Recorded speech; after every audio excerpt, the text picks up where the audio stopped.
¿Qué onda, banda? ¿Cómo están? Soy Luis Bikes. Estamos en un nuevo video para el canal. Esta vez estamos aquí con el bike check,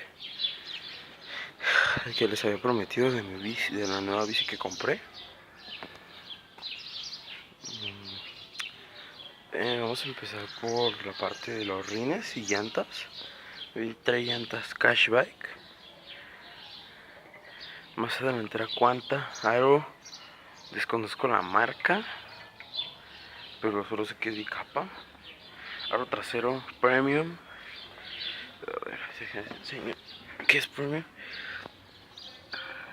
Premium. Llanta trasera igual.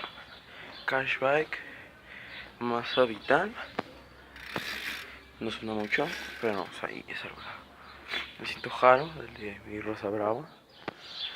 Cuadro es americano estándar. Trae palancas Toro, algo así.